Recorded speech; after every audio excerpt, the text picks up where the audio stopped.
Nimrion, the survivors of Ashcaleen. Welcome, everyone, back to the survivors of Ashcaleen.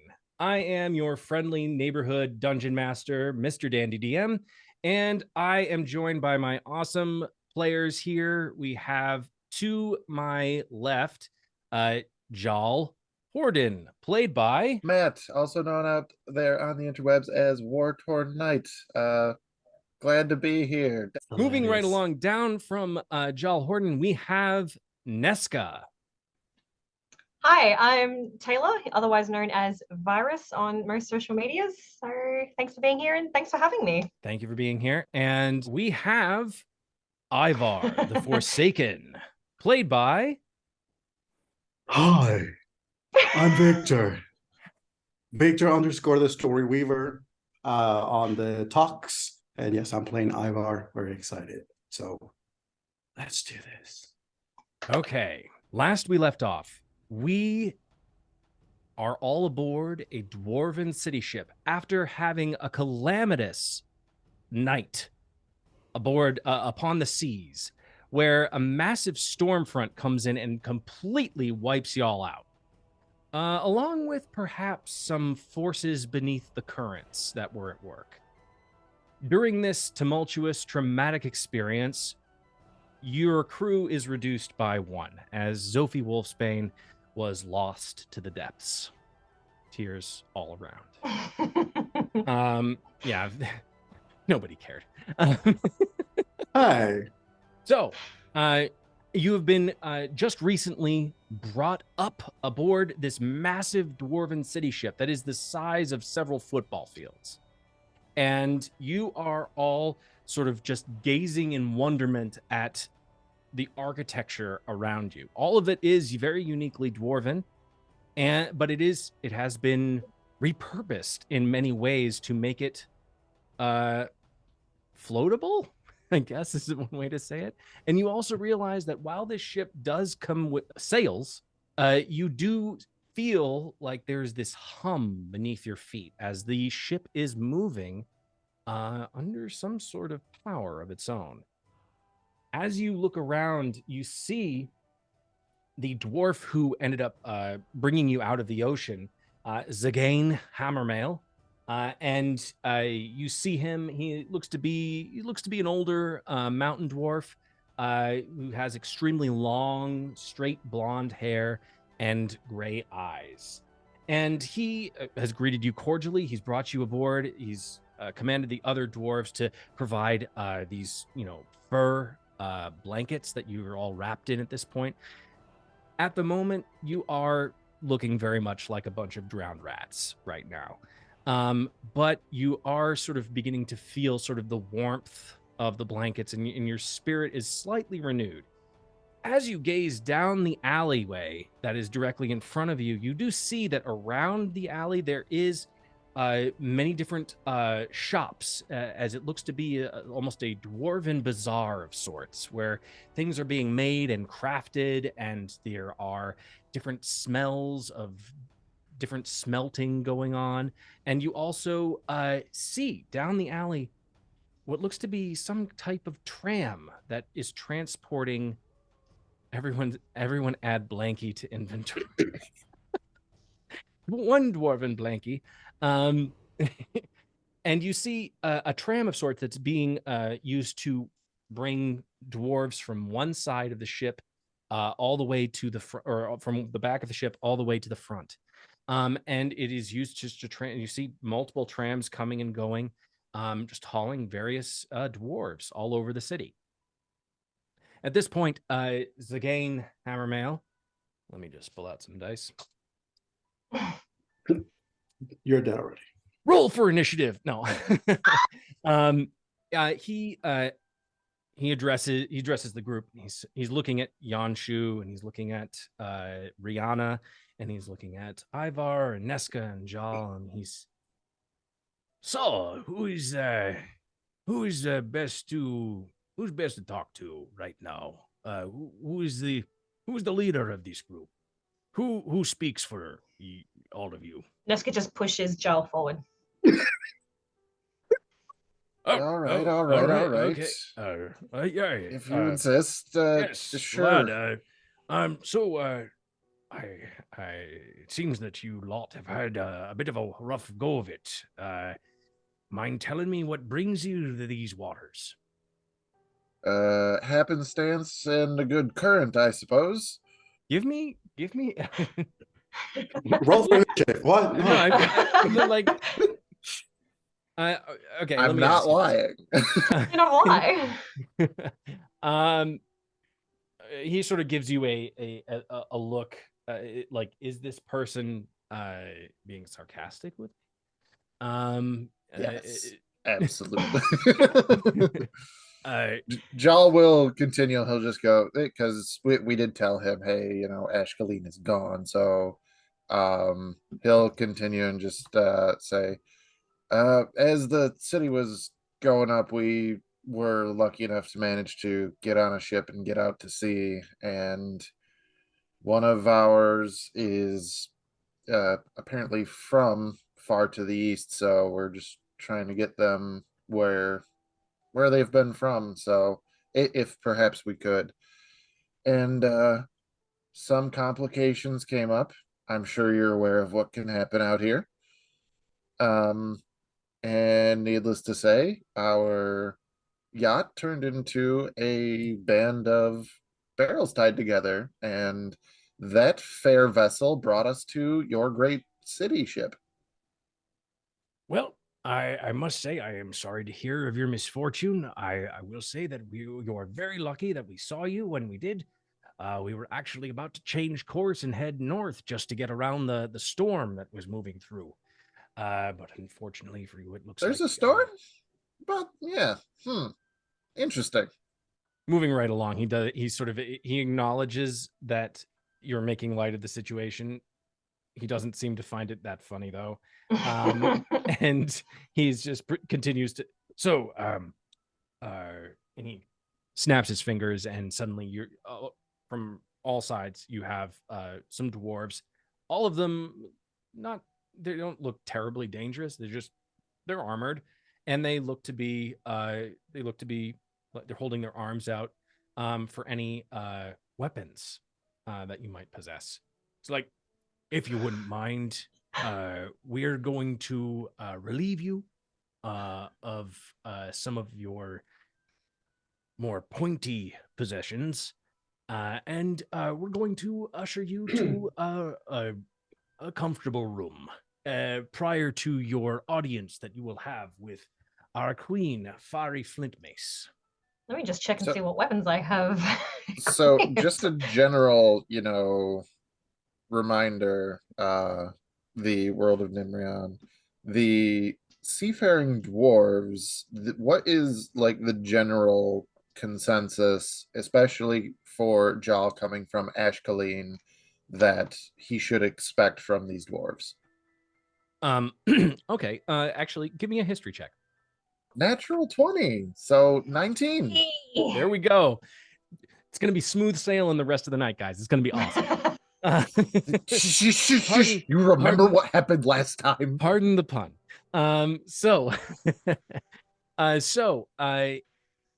Jal, from since you are from Ashcaleen, you're that neck of the woods. You spent much of your time within the city. You know the docks very well. You know that these dwarven city ships, they would always be out in the bay because the depth of the bay in Ashcaleen was not deep enough for a massive city ship to move directly and make contact with the docks. So the smaller vessels would disembark from the city ship and would make their way, and there would be like basically a train that would form, ferrying people back and forth. This was all prior to the coup and also prior to the war that broke out between the elves. While relations between humans and dwarves were not great by any means, there was still seen a need for trade to exist, as these dwarves formed very much a cultural bridge between Nimrion and Surastir.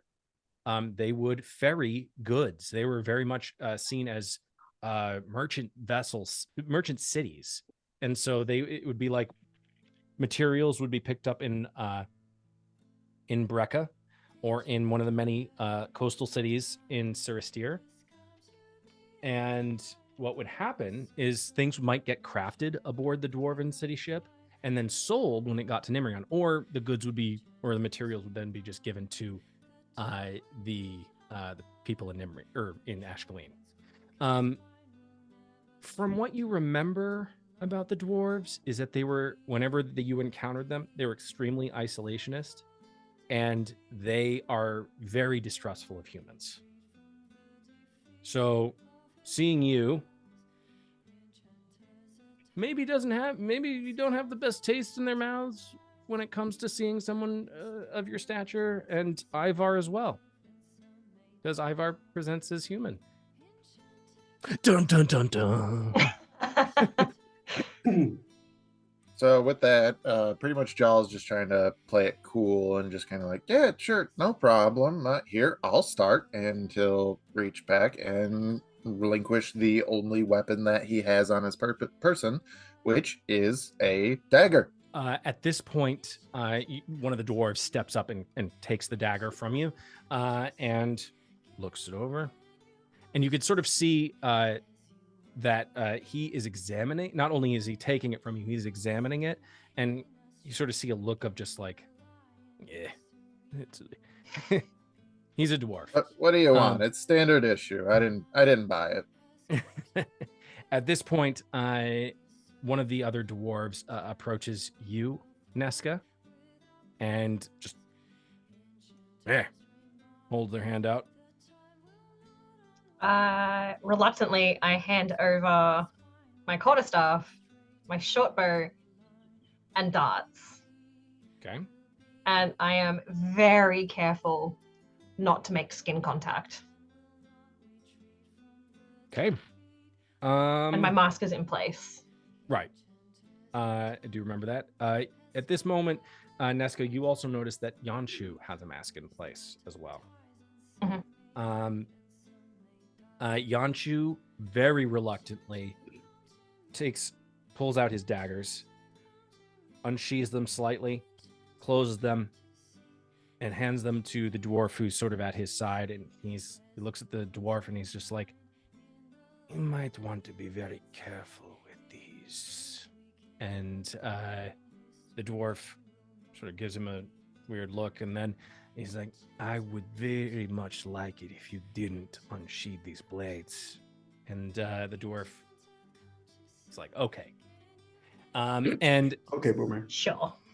yeah, and at this point, Rihanna actually steps forward and addresses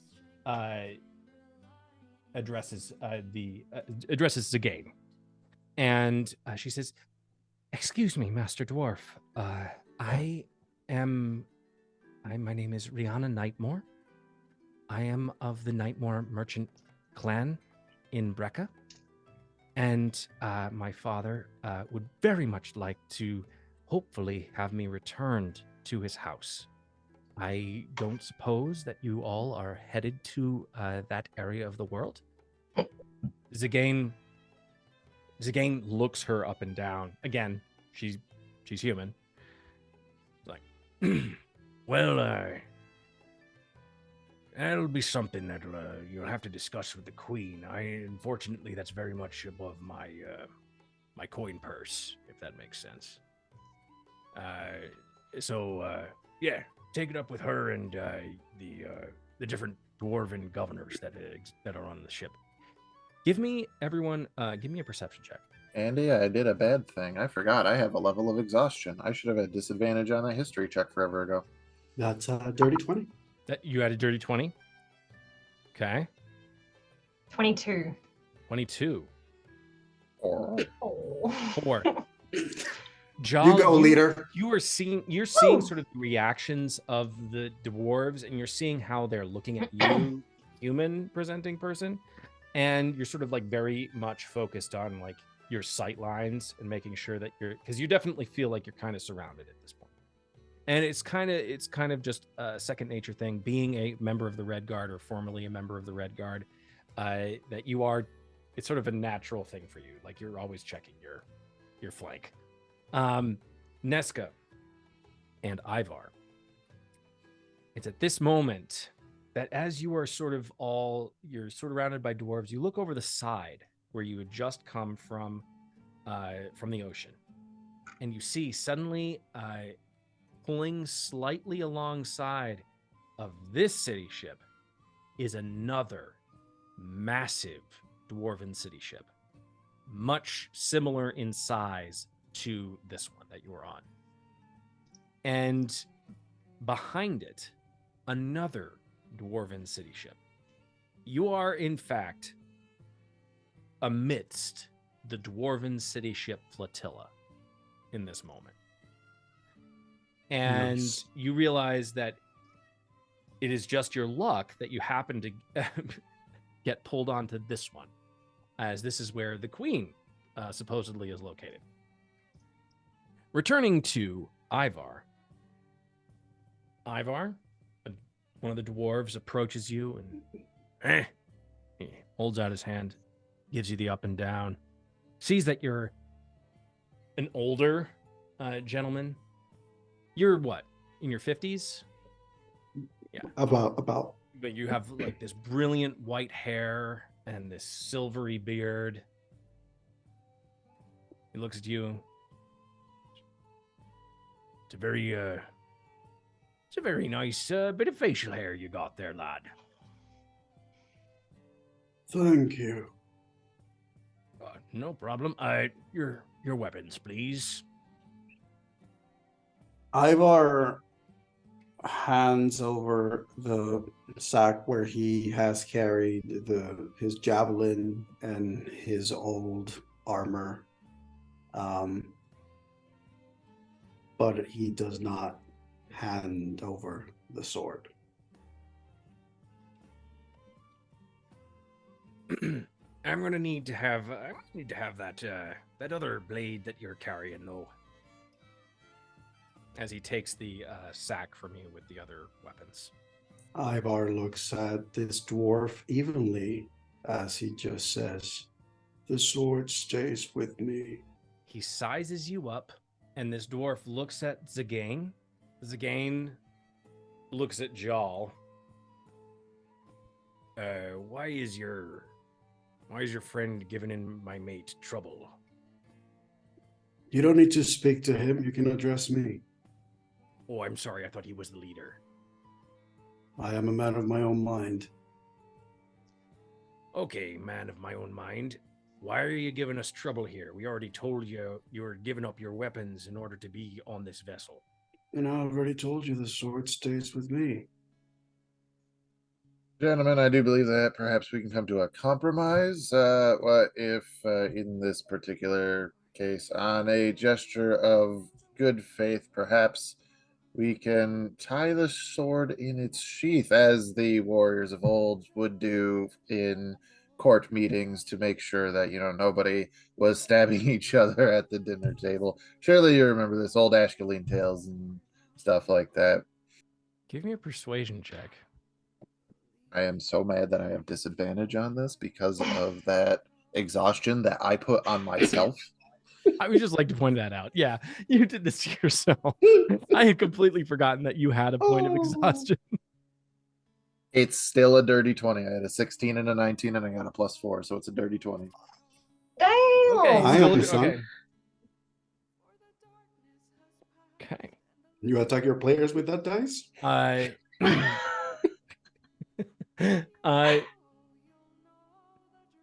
Zagain gives Ivar a stern look.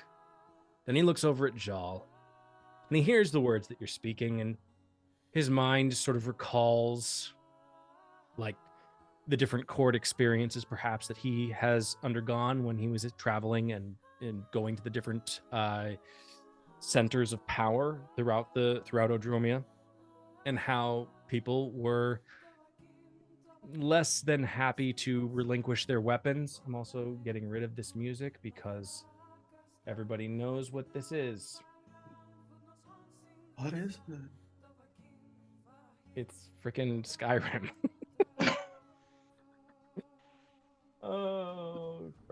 one of the very few games I haven't played. And I just I announced was that's like- the world. I was like, what is it? And then I heard Dovahkiin, and I was like, oh, okay. And if this doesn't work, Jal has a backup plan. Zagain takes your words, he mulls them over, and he sighs and he says, all right, I'm going to be bringing you now to your room. Unfortunately, we don't have separate rooms for all of you. But in the meantime, we do have a comfortable quarter that you'll be able to freshen up. Perhaps become less waterlogged, I guess. In the meantime, we will send one of our arcanists down to your apartment. And at that point, there will be some magics placed upon the blade to make sure that it is not allowed to be drawn when in the presence of the queen. Is that Giles understood? Giles going to do this tiny nod that I'm doing right now. Just go, doesn't that sound reasonable, Ivar? Ivar is going to be still looking at the dwarf. And then when Jal asks, he just looks side-eyed at Jal. There is a pleading in Giles' eyes. Reasonable enough. Without a moment's hesitation, the moment that Ivar speaks those words, Zagain says, "Great. All right. It is settled. All right, everyone, round the rest of them up. Miss, you're not carrying any weapons, are you?" He says to Rihanna. Rihanna's, no, she's just like completely drenched in her like just the gown that her nightgown that The she was wedding wearing. gown. The wedding gown. torn, tatted. Yeah. It's not a good look for the ex-bride to be. So you eventually the dwarves sort of gather everything and they begin to lead you through the alleyway. As they lead you to the opposite side of it, it's then that you get to see the network of trams that are out laid in front of you. Trams that descend into the bowels of the ship, that ascend up to the highest points, that almost they all go from being a tram to becoming an elevator that goes and ascends up to the top masts. You also see that along these tram lines, following each of them, there seems to be almost a crystalline cord that has these pulses of blue energy. And it seems to be a driving force that is just running throughout the ship, powering there are lights and they're like actual, like, not necessarily electric light bulbs, but there are bulbs. And there is definitely an arcane or a magical energy that is flowing through the ship. As you begin to move, you realize that you're being ushered onto one of these trams. Zagain looks over at one of the other dwarfs, the dwarf who was eyeing you down, Ivar, and you see Zagain give this dwarf a wink, and then all of the dwarves grab onto the rails in the tram, and I need people to give me a dexterity check or dexterity saving throw. That's a 13. Okay. 21. 21. Oh, shit.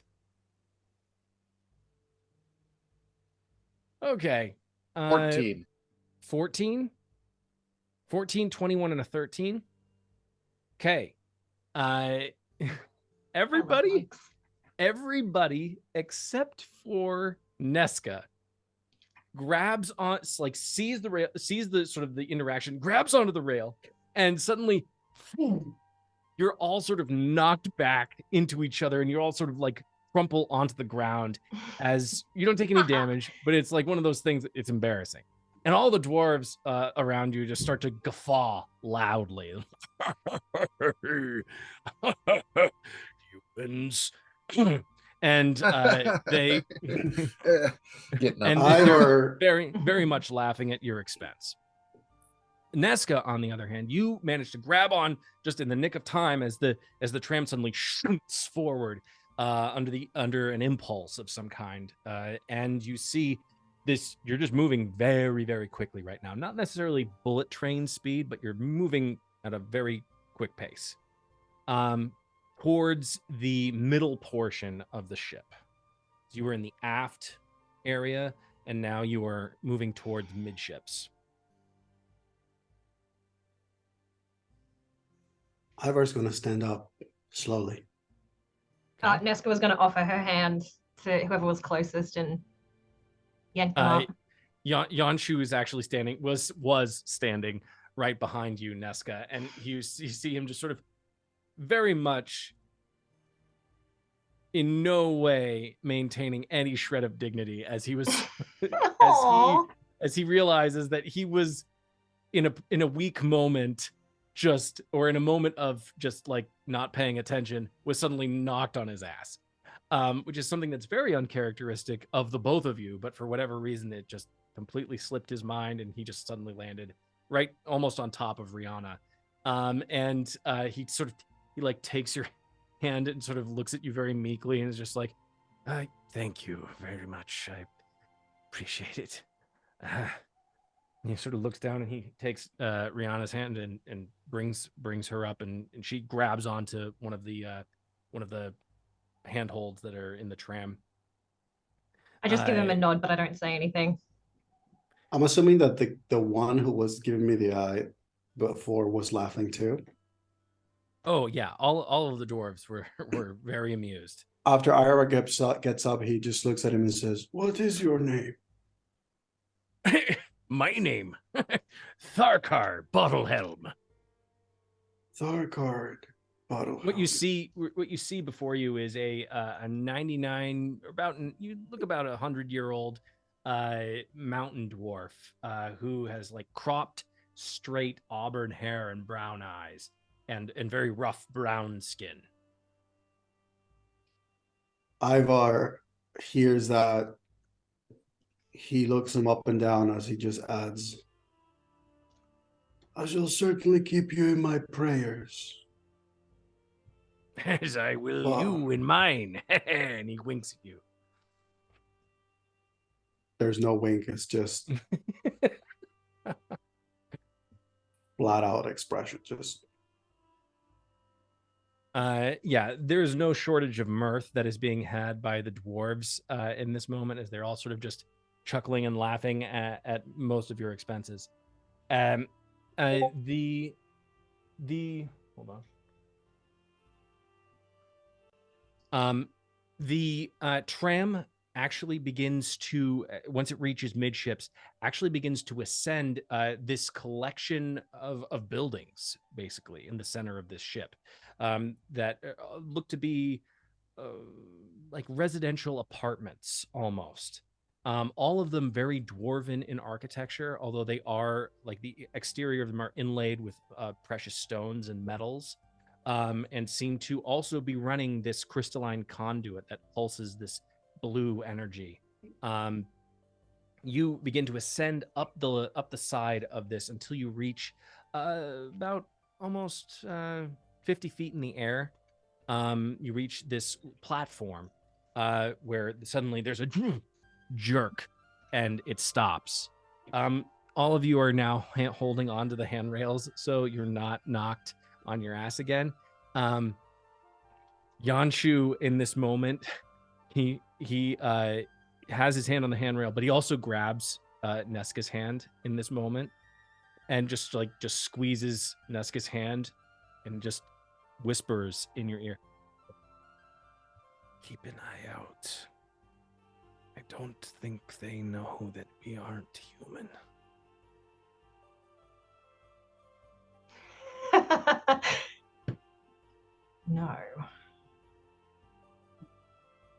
Stay vigilant. He nods. And then the dwarves begin to disembark from the tram onto the main platform.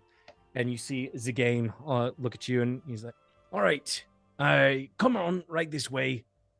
Just follow me. I'll take you into your apartment.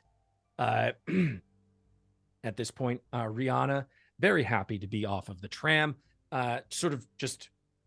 she's done being led by people. She just hops off the tram and just starts to follow right behind Zigane. Yanshu exits the tram as well. I'm assuming all of you are following. As you exit the tram, I need the three of you to give me a perception check. I was gonna say, I was gonna linger back and just see if anyone's like super watching us, like paying more attention than So they. Nesca, you're looking for possible onlookers. Okay. Yeah. Anyone else looking for anything specific, or are you just doing just basic perception? I would say that Ivar has been just taking the time to take in everything that he's seeing, like the architecture, the build, obviously any particular sort of any symbols that may be symbols that could hint to deities, any sort of holy or preaching or anything that could potentially be connected to or hint to some form of worship in the place. Okay. All right. And John? Just normal perception, and I got a 9. You got a 9. I got a 10. I got a 10. What? We are the fuck? consistent. If nothing else. Okay. Ivar, as you disembark and you start to look around at the different buildings and the architecture around you, you don't speak Dwarvish, correct? Unfortunately, no. Okay. Given that you don't speak Dwarvish, you do see some symbols, but they appear to be on buildings that are far away. They're not in the immediate vicinity. You seem to be very much in a residential section, but the buildings where you might be more interested in looking appear to be in either the direction you came from or towards the forward section of the ship. But this is very much a living section where the majority or a good chunk of the population of dwarves live and move. Jal, as you exit the tram on a 9, you stand on the platform and you gaze over the city. Not looking for anything in particular. You just sort of take it in this moment, and you take in the sights and sounds, and the sounds of the city just sort of come into your ears, and nothing. It's just a din and a slight hum, an intermittent hum that you can detect in the air. And then, as you begin to sort of hear that, you also notice that you feel the smell, like the overwhelming smell of the ocean, and you realize that even in your time on your ship, it's not your ship, you didn't even really take the time to really enjoy it because everything about that boat was so fraught, because you weren't sure from one day to the next that you would survive. But in this moment, nothing's gonna sink this ship. It's gonna be fine. We're on solid ground right now. We're okay. And in this moment, you take in the sea air, and you look out, and it's at this point, I'll say on a 9, it's fine.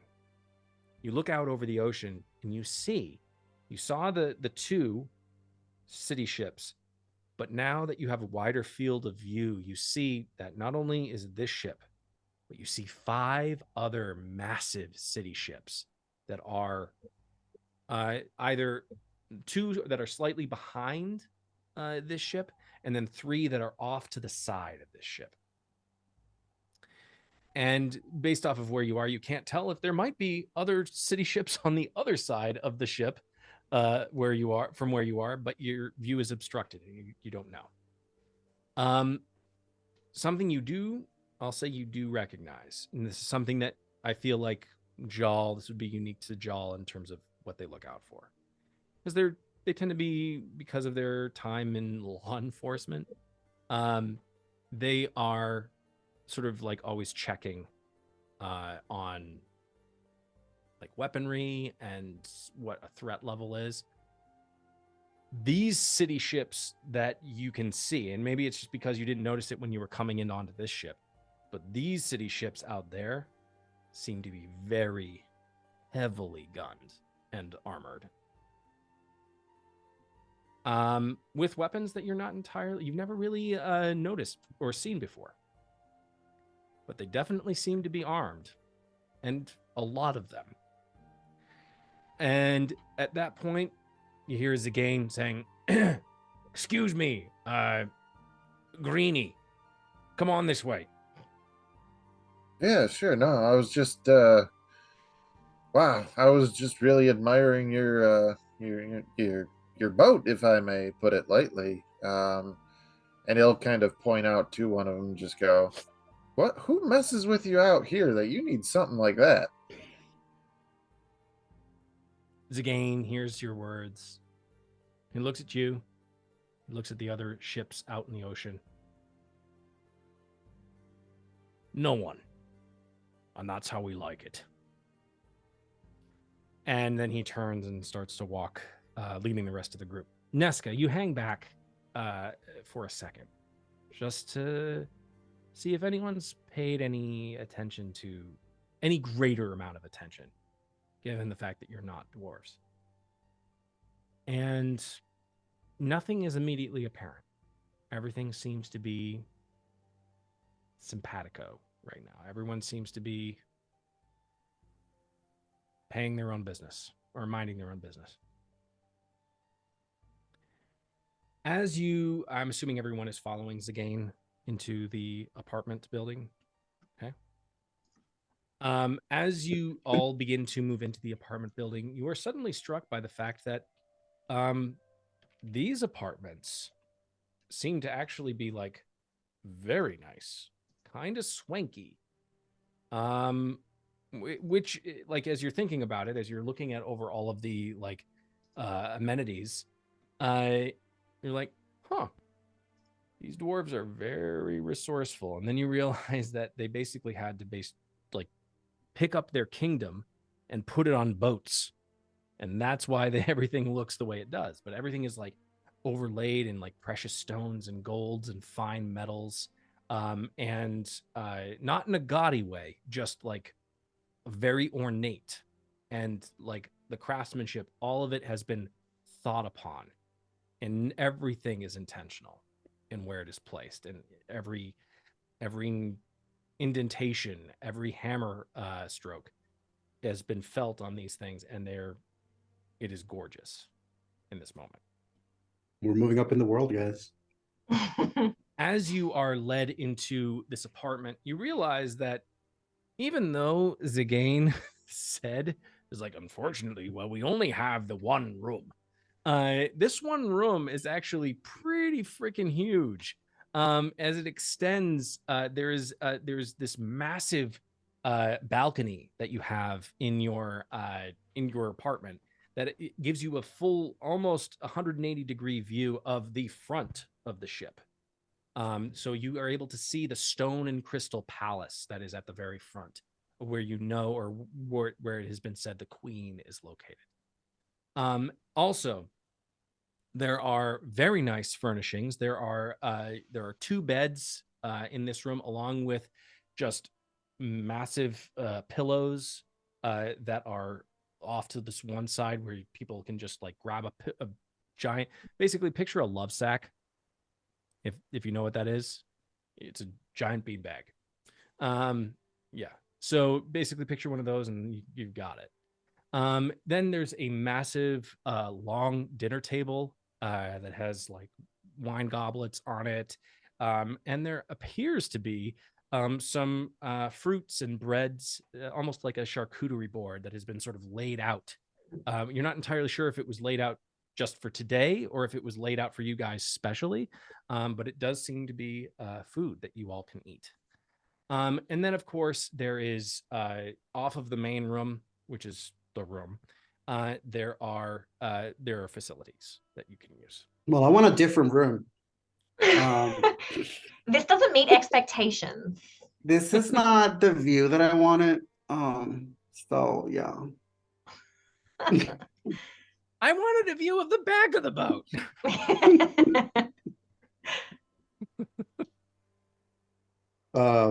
Yeah, I don't know. I mean, Ivar is just going to step into the place and look around quietly.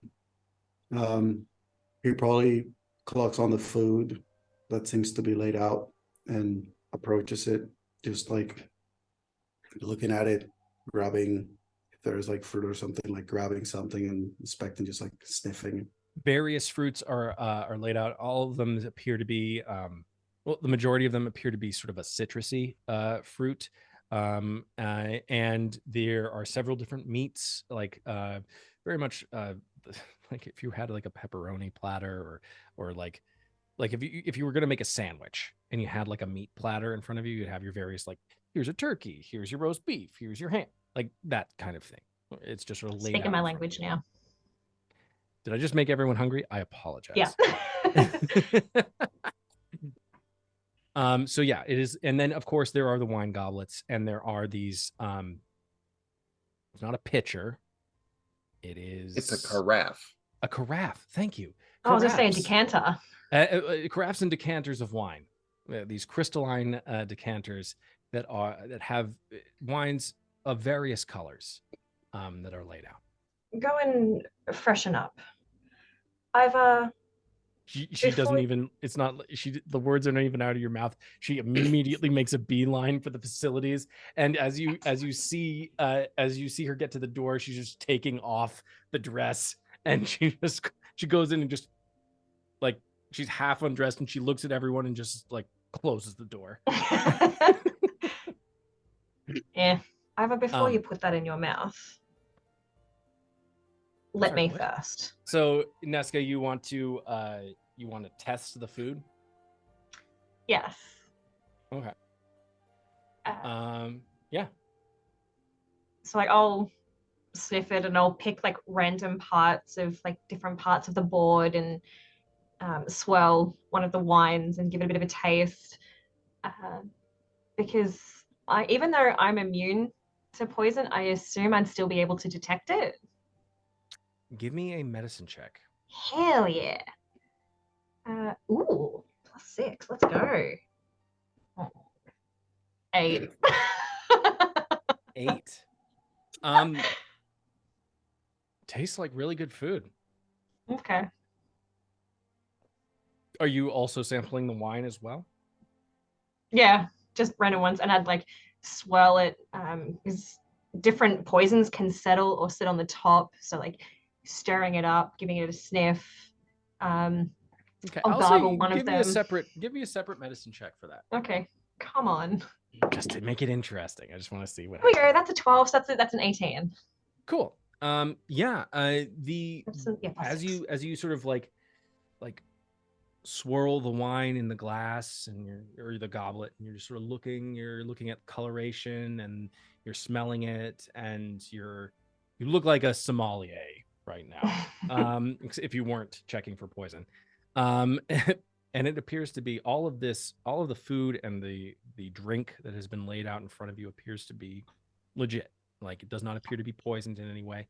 It appears to be freshly laid out and for y'all's consumption. You can put it in your mouth, Ivar. Is Zagain still there? Zagain is still there. Oh, I thought he'd left. Oh, that's insulting. He's been taking all of this in and just sort of like looking at Nesca and Yanshu. Shit. And he's like, "You're a very distrustful lot, aren't you? We've just laid out this nice feast for you.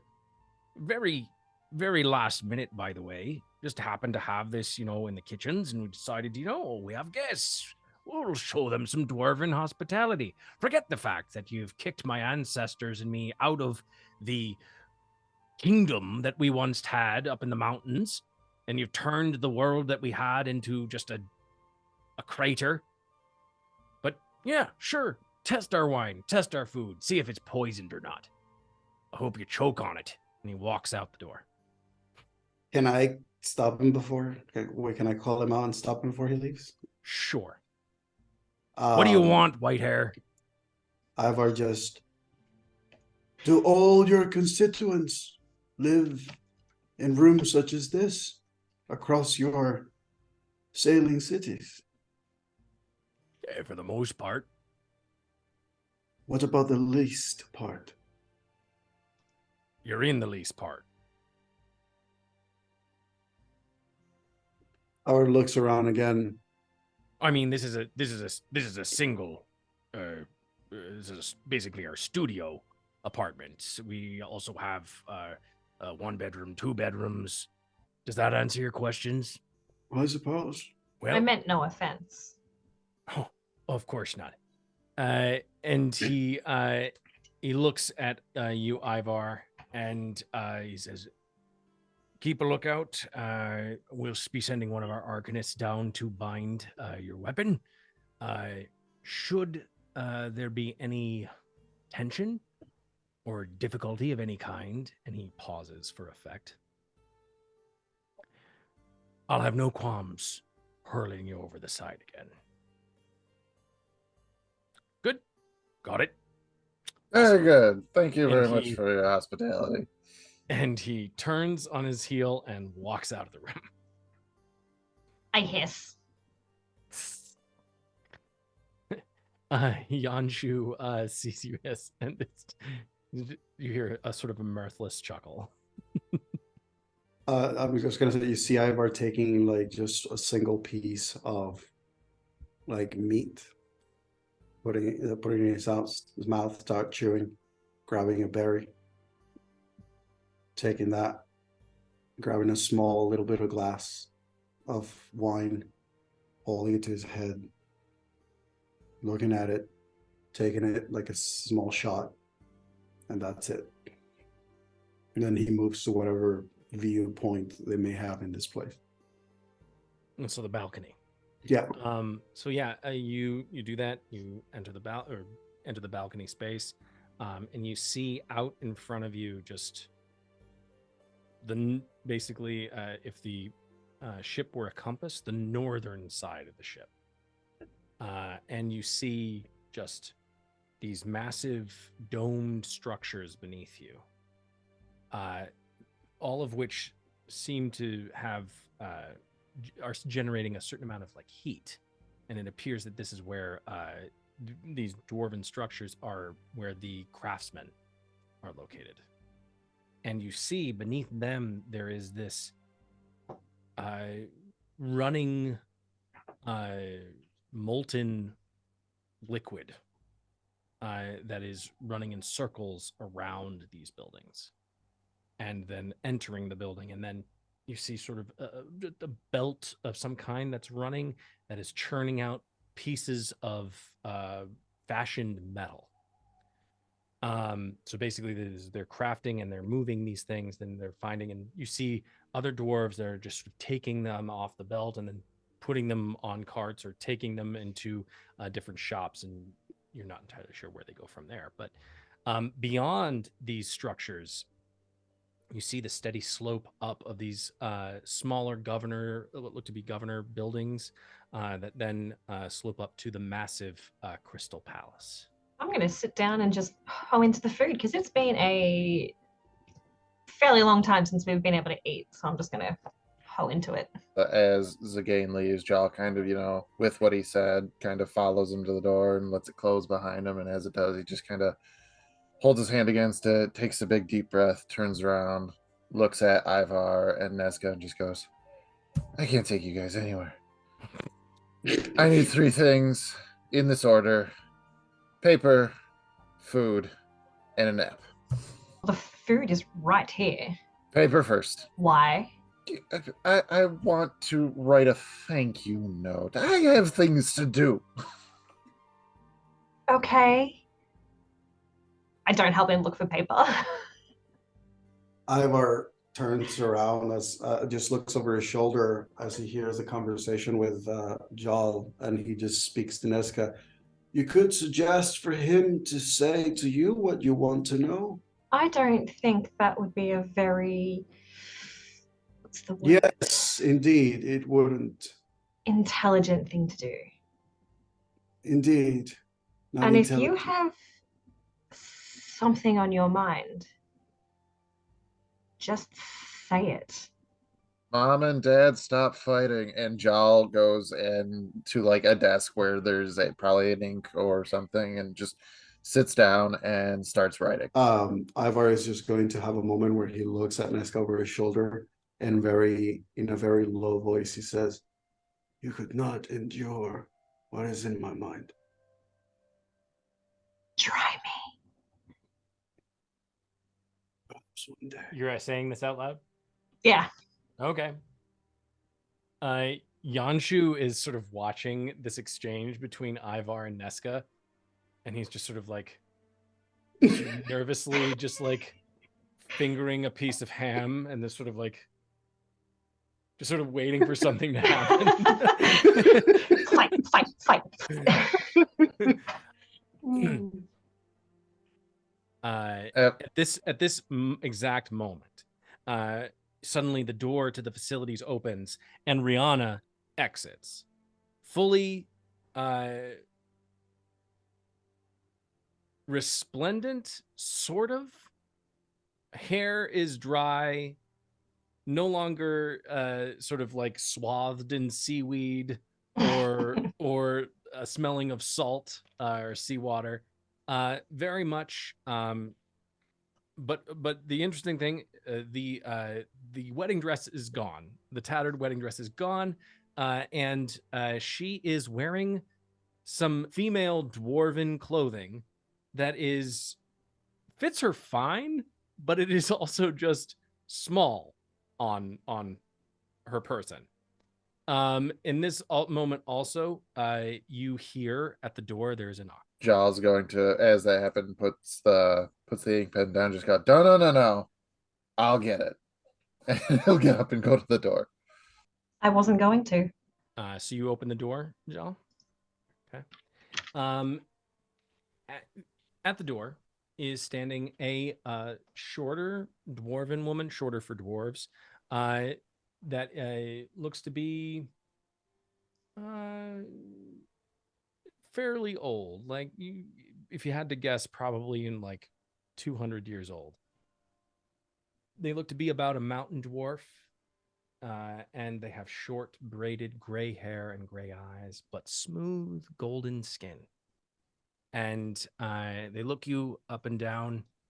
It's like, hello, my name is Gada Smeltmaster, and I'm here. I'm one of the Arcanists, and I'm here. Are you the person who is the owner of the weapon that needs binding? No, that's not me, but that would be one of our friends here. But by all means, come on in. Thank you very much. Jal Horden, Thank you by so the much. way. She totters in, and she's wearing these. You can, Jal, since you do speak Dwarvish, you recognize that there are runes upon her robes. She's wearing purple and blue robes, and she is a wizard of the dwarves. And you see that she has some rings upon her fingers. Not entirely sure what they do, but they do tend to take the light in certain ways. They appear to be not entirely sure. They could be magical. You're not fully cognizant of what they do. You see her. She comes into the room. So, who among you requires binding? Not this gentleman, she points at Jal, but perhaps you. And she points at Nesca. Just Oh, point not to. you. Okay. You. She looks at you, Ivar. And suddenly she stops mid-sentence. And her eyes get big. Oh my goodness. He is very... Her breath catches in her throat.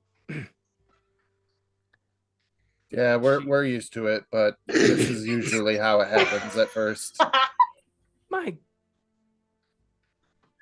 goodness. Gods are blessing me this day. She, she looks you up and down, and she's like, Oh man. "Oh my, you are very tall and very handsome, my wizened friend." And she collects herself. Your weapon, please, if you'd be so kind as to unsheath. For the record, there is a literal The blade! sword that There's a needs to be blade that bound needs to to a be bound. literal I need to scabbard. bind the blade. Thank you. I'm sorry, what was your name? And she looks at you, Jal. Jal, but I don't think you're going to remember it as the way that you're looking at our good friend over here. I apologize. Oh my god. I'm not Vesper used is to grinning seeing... ear to ear. Manages to collect herself. Says, "Yes, the blade, I believe, needs to be. I need to examine, and then I need to perform a binding ritual to it, so that it does not leave its sheath while you are upon this vessel." Ivar has been taking all of this with his usual unreadable expression, and he slowly starts walking toward Gaiden, with his very deliberate steps, just stop, stop, stop, stop, and he just says, "Do what you must, Arcane Master, but the blade stays with me." Oh, I'm not here to take your blade at all. I'm just here to do my job and make sure that the blade does not leave its sheath. Are you handing her the blade in this, or the sword in this moment? I'm going to say that Ivar draws the blade and holds it in his hands and looks at it for a long while. Ivar, I need you to give me a wisdom saving throw. 22. As you're holding the blade out, there is a momentary twinge in the back of your mind. Almost like someone almost took a breath in to start talking, and then you quell it. And it is a noticeable, like almost a twitch and jerk that you exhibit. And oh, and Gata looks at you, Ivar, and says, "Oh, my apologies. I will be very, very delicate with your blade. Don't worry." And she lifts his nope. He lifts the blade, and he just says, "I'm sure you can observe it from here." She thinks about protesting, and then, "Fine, you're very protective of your weapon. I understand. Okay." And she's like, "Please hold still while I do what I need to. Can you do that for me?" Yes. Okay. She begins to move her hands over the blade. And as she does, she begins to say some incantation. And Ivar, I need you to give me another wisdom saving throw. That's an 11. Ivar, as the incantation begins to proceed, you see this purplish glow that begins to come from Gata's hands as it sort of encompasses the blade within your hands. And as it begins to move across the hilt and across the full length of the blade, suddenly an inky black darkness begins to seep out of the hilt and across the top part of the blade, almost pushing against the purplish binding energy that exists within this magic. And Gata does not seem to notice anything. Nesca and Jal, I need you to give me perception checks. Jessica's been watching this like intently, like she is so happy right now. Yeah, Jessica, 16. please. Oh, thank 16? God. You got 4 times what I did. 16. On a 16, you see the purplish energy waver slightly, almost like it has come into resistance with something. And you're not entirely sure what exact type of binding spell this is on this weapon, but you see like there's almost like a glitch. And Gata's like, oh, this usually works. I'm so sorry. And she like pulls the energy back into her, and then she whispers the spell again, and again the purplish energy just again tries to encompass the blade. Ivar, from your perspective, this black, almost inky ichor seeps out from the hilt and almost as if like clawed tentacles is just holding the blade, or holding the magics back, as you suddenly hear the voice in your head. Oh no, you don't, bitch. This one is mine. You will not take him from me. There's a different sound to this voice, Ivar. There's an earnestness that you have not heard from this voice ever. There's almost a different quality to it. Something slightly malevolent in its sound and timbre. Hold on a minute.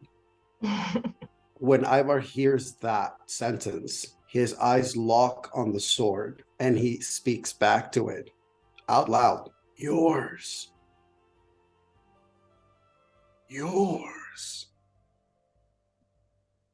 What foul grasp think you to have on me? What foul spirit are you to think thee above me? You rolled an 11, correct? Yes.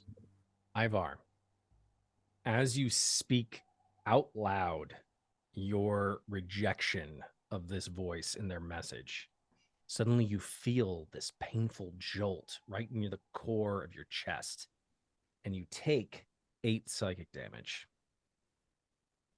I'm resistant.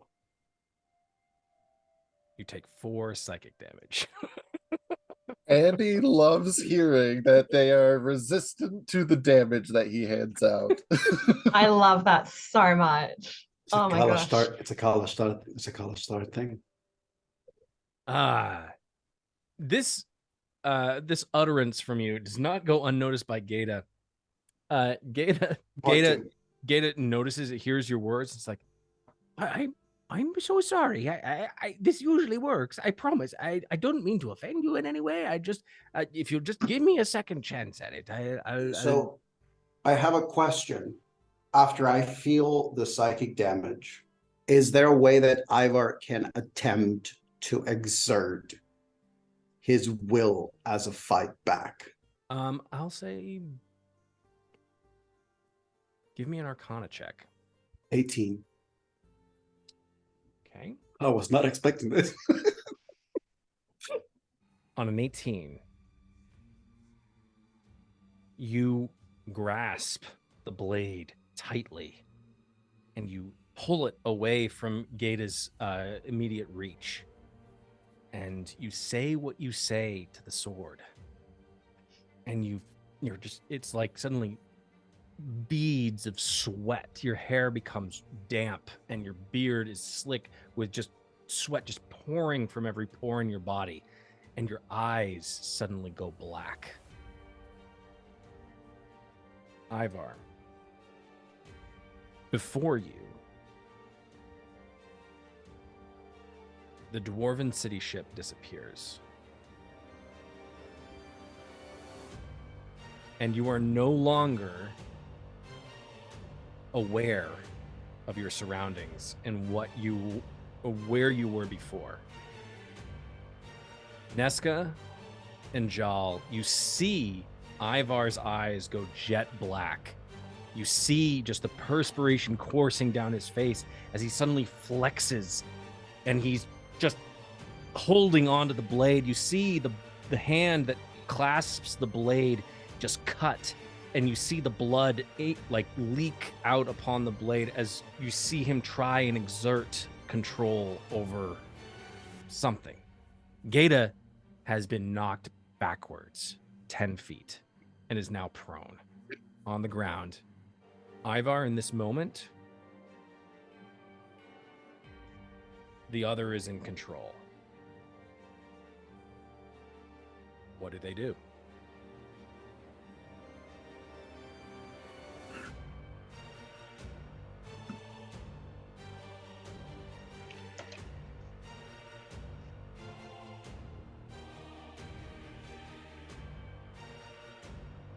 The other's eyes lock on Gata, and it smiles darkly, tilts his head. Did you really think you could contain me? It's going to attempt to swing at Gata. Okay. Old person. You're going to try and hold Ivar, keep them back from making the attack. I don't think that I can reach Ivar right now, but whatever's in his body, I'm gonna try that one and hold it. You're.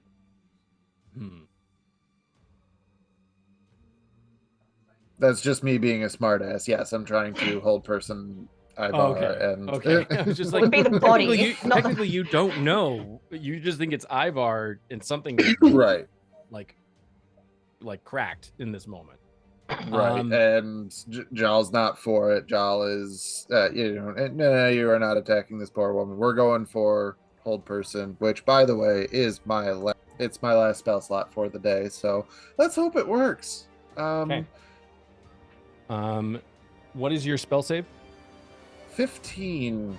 Okay. Ivar, I need you to give me a wisdom saving throw. That is a 15. Oh no! Beats it. Yeah. All right, we're gonna cantrip from here on out, but I guess Ivar? that I don't stop you. You were making an attack. Yeah.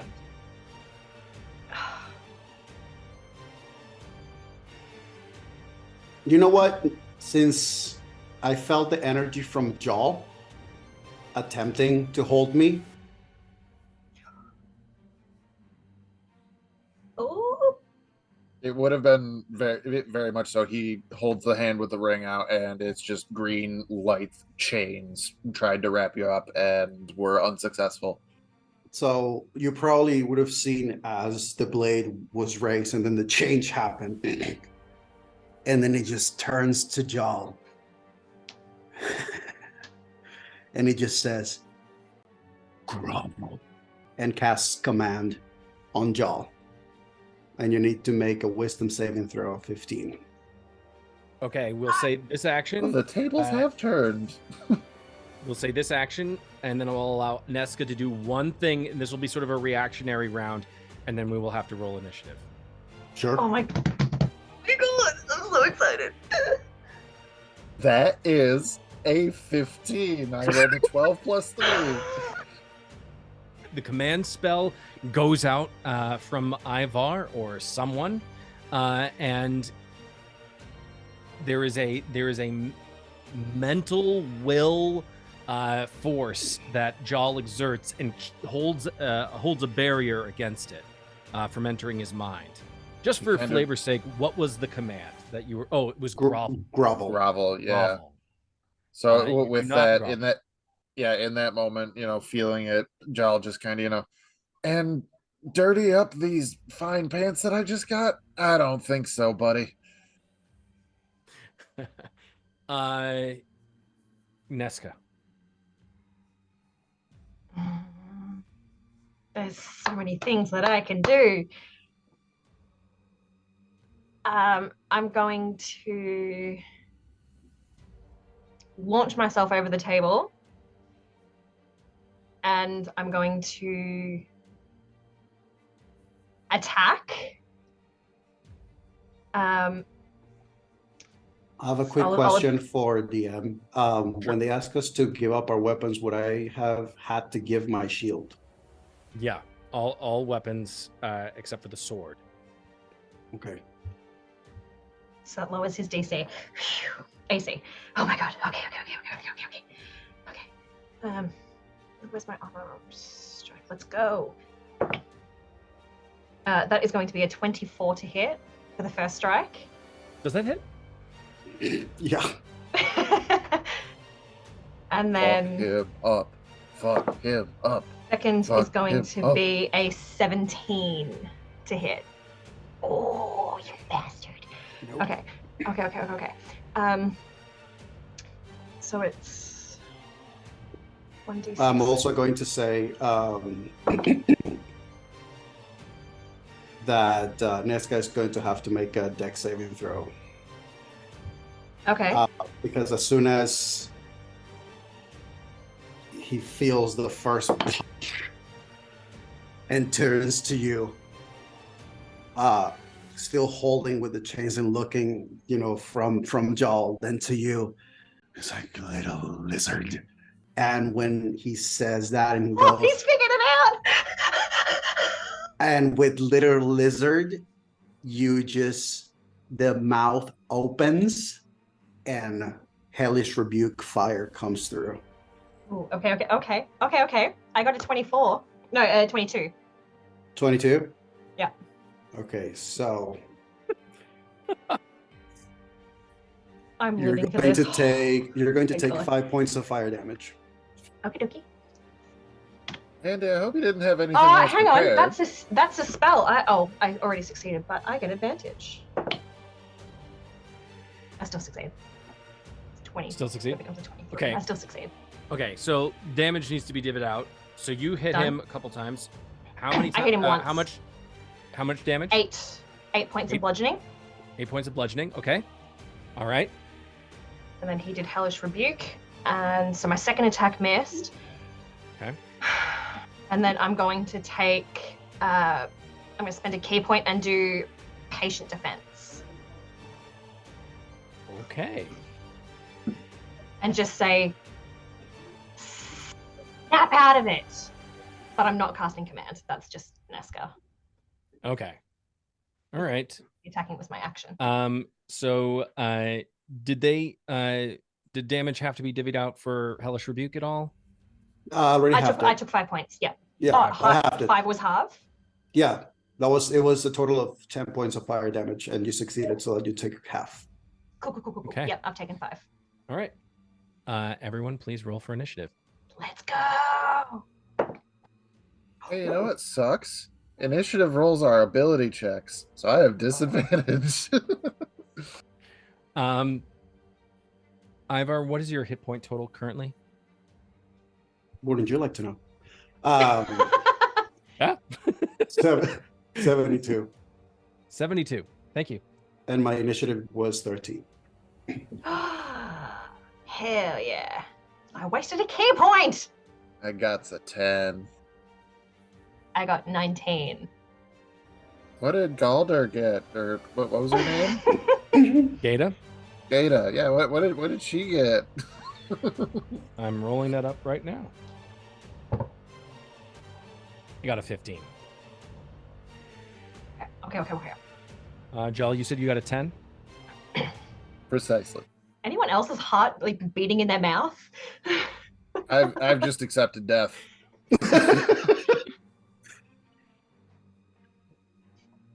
Oh my goodness, let's Plus go. Oh, I'm so excited. Yanshu is on a 14. Okay. Okay, so first on the initiative order, we have Nesca.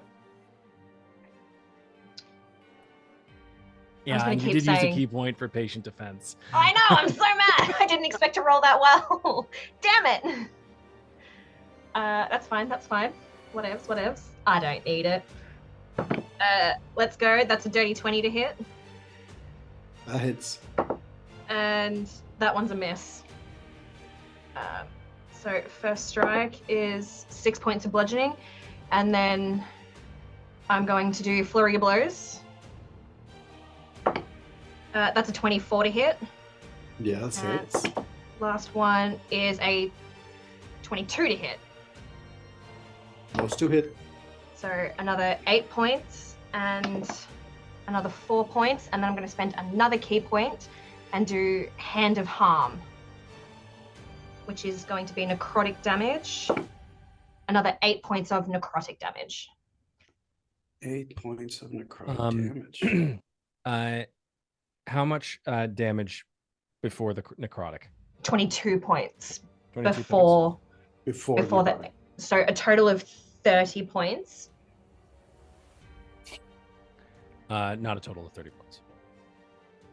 Otter? Okay. As you begin to pummel Ivar right in the chest, you feel are you still wearing your plate?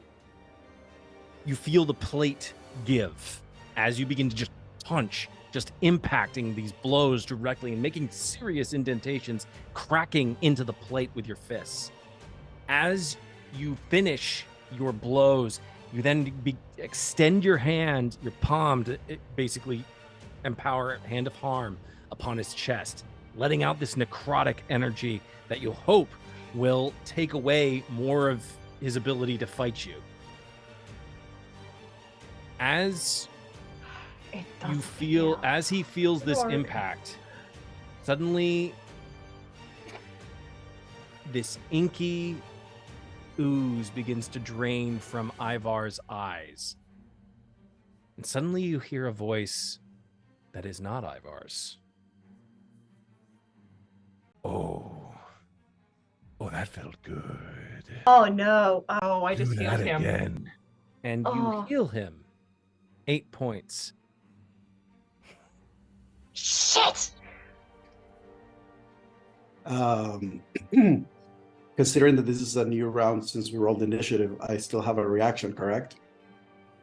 Oh, you would yes, now. You do. I do.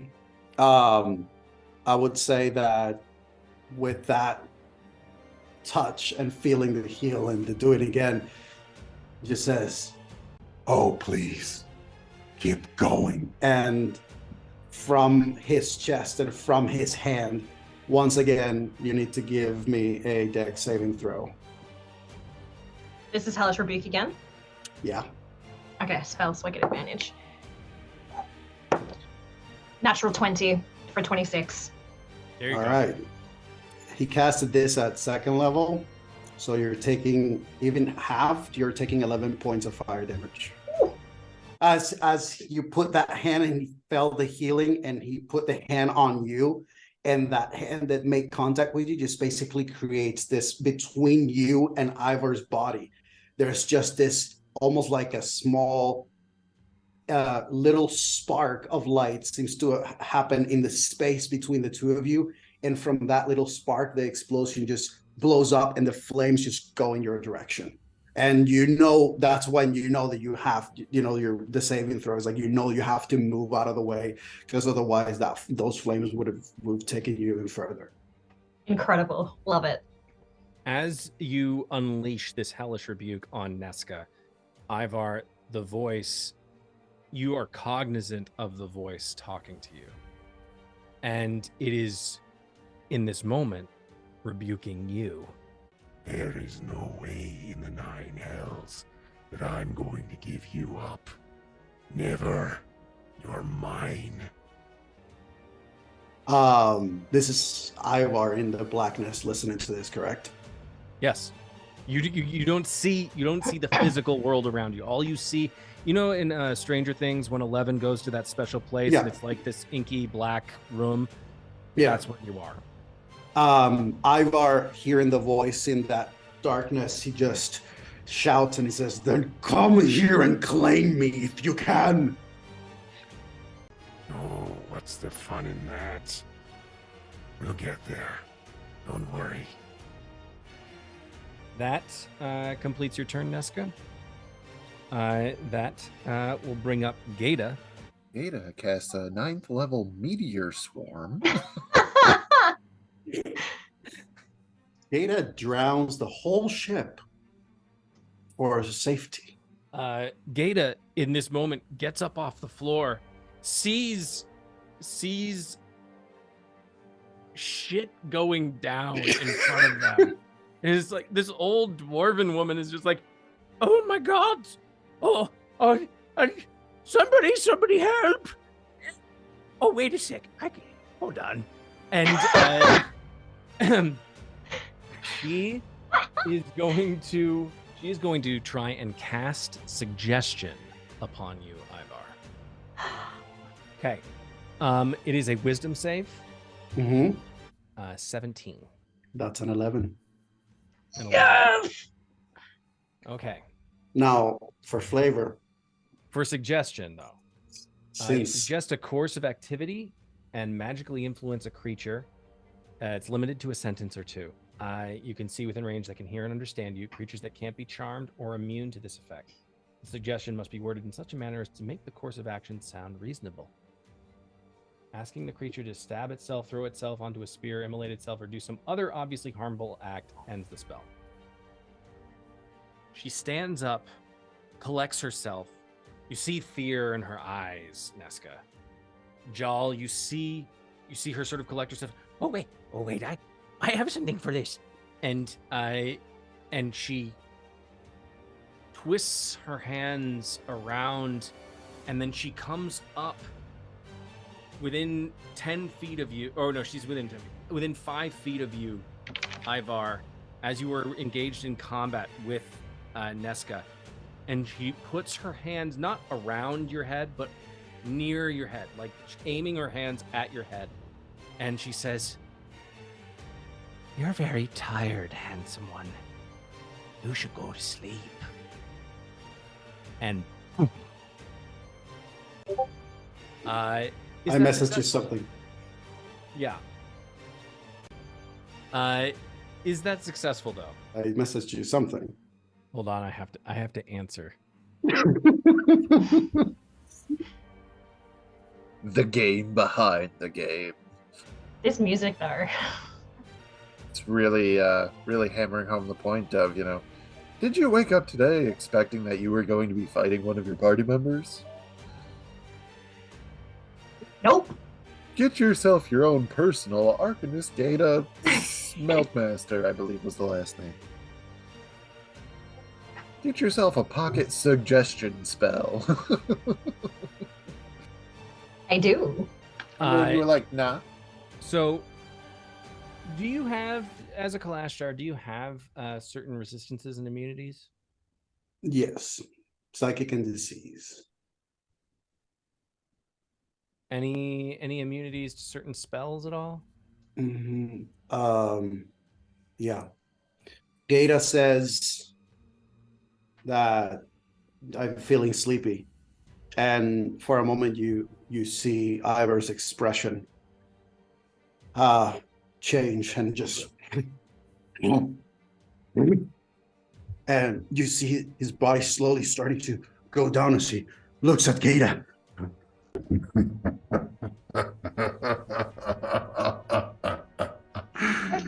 Not even one bit more. Gata realizes that this is not a human man that she sees in front of her. Her eyes go wide with terror. Yep, that'll complete Gata's turn. That brings up Yanshu. Yanshu, in this moment, he sees Nesca move in to engage and close the distance with Ivar, pummeling into Ivar's chest. He sees Gata try to exert some control, some influence, some spell upon Ivar that seems to come to naught.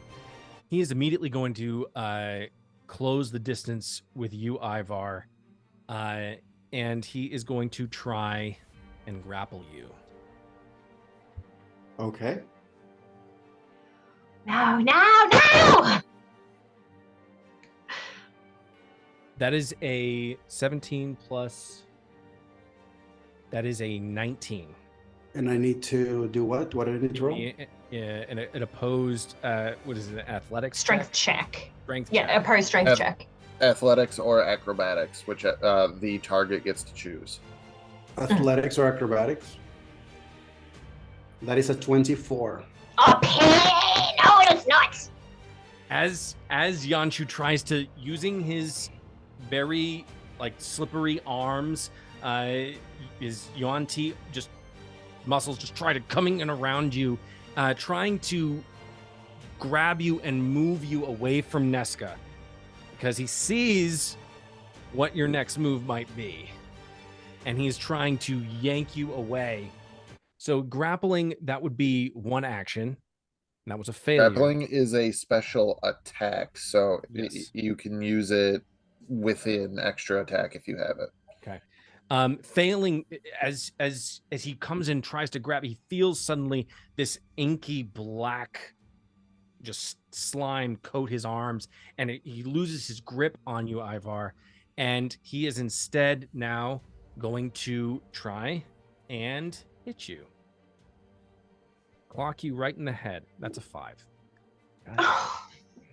I'm gonna say that he actually throws the punch, and Ivar's body uses its own skull to sort of hit back as a way of negating the damage. Great. How many hit points do you have right now? Me? Yep. 54. Got it. I'm doing math here as well, but I just wanted to make sure that my math is correct.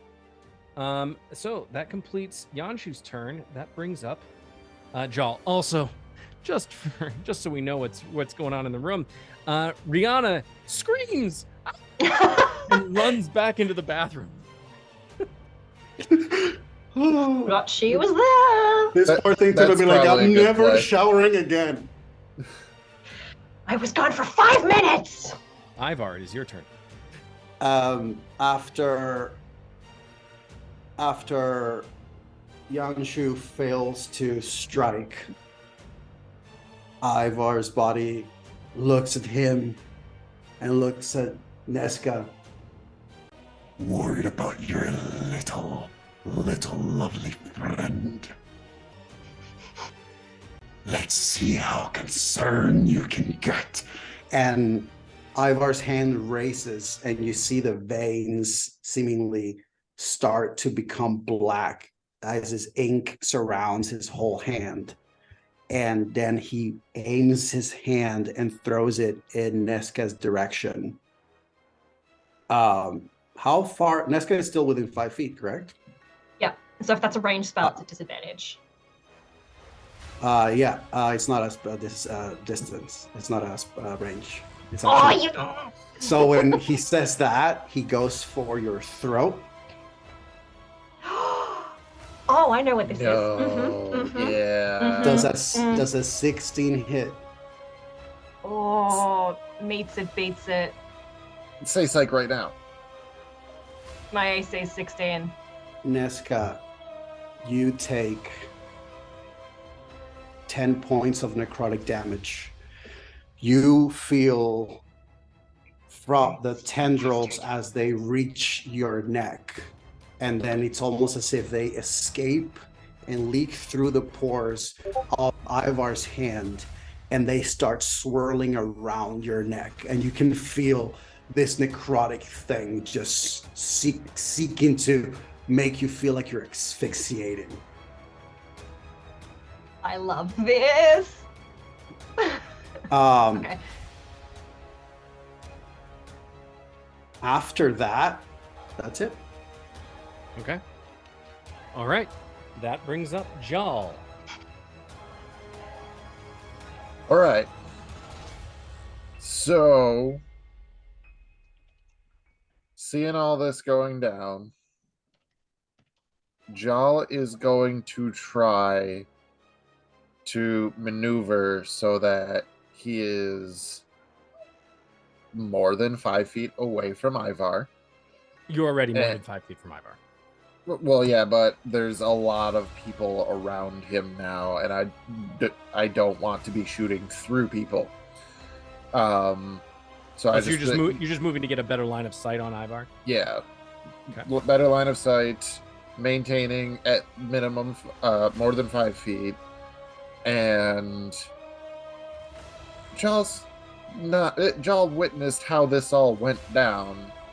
And even though he has a 8 intelligence, he's not an idiot. He's going to raise the hand that has the ring on it. He's going to hold his wrist with the other hand as if he's focusing as hard as he can. And he's just going to, please let this work. And Jal is going to use Eldritch Blast, firing both beams at the sword.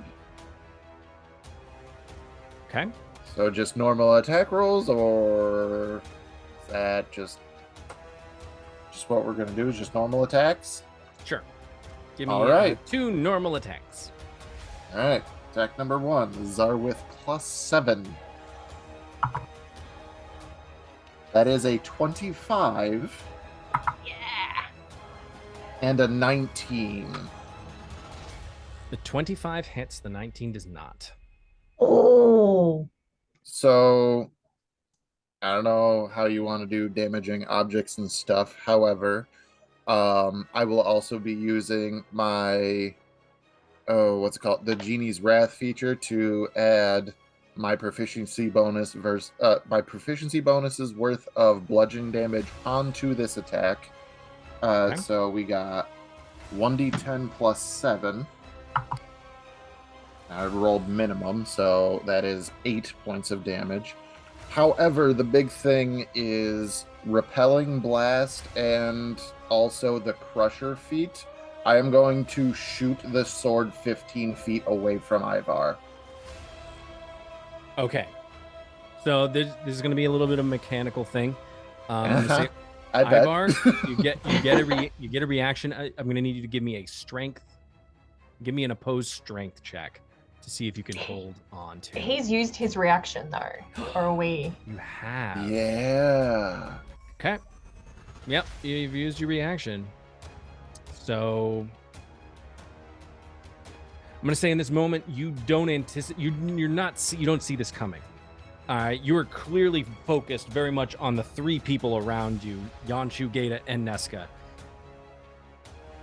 Jal, he's moved to the side, trying sort of not necessarily out of your line of sight, but you're not focused on them. And holding up the ring, just letting out this massive blast of, what is it, green energy? Absolutely. Don't have to ask. And it Ivar, you brace yourself for the impact. You suddenly feel the intense pressure coming at you, but he's not aiming at you. It impacts the sword. And how much damage did you say it was? It was 8 points of damage. Ivar, you take 8 points of damage. And the sword is wrenched from your grasp. In this moment, I need you to give me another wisdom save, Ivar. Come on. You rolled a 23? Yes. You still take the 8 points of damage. The sword is wrenched from your grasp and is hurled onto the ground between past Gata, burying itself in the door of the apartment. Ivar, you're standing amidst the darkness. You hear this voice muttering things and talking to you. You feel impacts on you, but you're strangely not concerned about them. You feel just relaxed in this moment, like you're not at the tiller and you are just floating in a sea of calm. Someone else is taking control. It's okay. It's fine. Everything's going to be fine. You hear the voice suddenly say, No! Eye is mine, And you hear just this scream just echo in your mind as you suddenly are wrenched back to reality. And it is a brutal feeling, a whiplash, as you suddenly are very aware. Gata, hands outstretched towards your head. Nesca just punching the shit out of your chest plate. Yanshu trying to grab you and then trying to punch up and missing. And then suddenly seeing Jal standing, aiming his ring at you. Suddenly you see the sword just as it has left your fingertips, and the inky black slime ooze that it was oozing over your arm and hands suddenly is ripped off of your body as it exits your grasp with the sword, and the sword flies across the room 15 feet away and lands with a poof right in the door, and just and suddenly you are back. I will say we are out of initiative at this point. I'm going to say that Ivar gasps as he is brought back into this overwhelming combination of just combat and people around, and he falls to his knees, and he is shaking. His body he's on the ground, his forearms are on the ground, and he's just, the closest thing you can think of is he looks like he's having withdrawal. You can see him just shivering, and and you see one of his hands as he looks up at the sword on the wall, and his hand is, you can see his eyes looking at his hand as if his hand is not his own, and you can see his hand is almost trying to command the sword back to him, and he's just having this seemingly internal struggle between keeping himself from moving and wanting to go for the sword. Jal interposes himself between Ivar and the sword. Yeah, Nesca. Oh, continue. Sorry. No. I like where that was going. Yeah. So if Joel blocks line of sight, Nesca's going to drop. Not like she's going to kneel or crouch down. So if she needs to, she can like spring and jump away. But she's going to like kneel down in front of Ivar, try and lock eyes with him, and actually take his hand in her own cold hands. As you take his hand, Nesca, your cold hands suddenly feel something colder than themselves. Oh.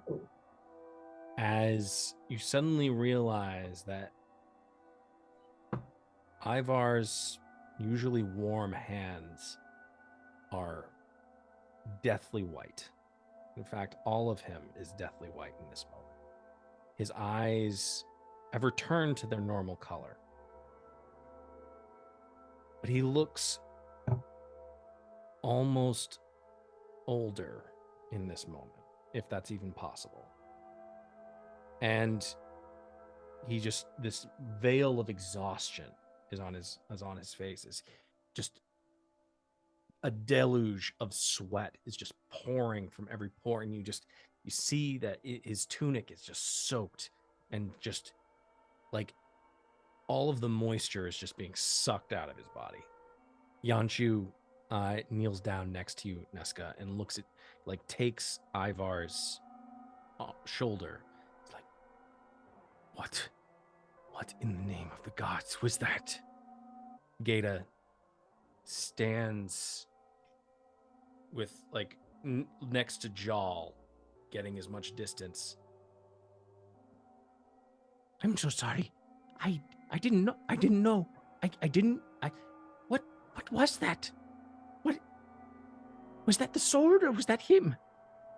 That's what we're about to find out. And Jal, looking down at Ivar without averting his gaze, is going to raise his hand as a mage hand, grabs the hilt of the sword, pulls it out of the door, and just hovers with it behind Jal. And as he's looking down at Ivar, he goes, "Start talking." How far is the sword from you right now? Still 15 feet. 15 feet.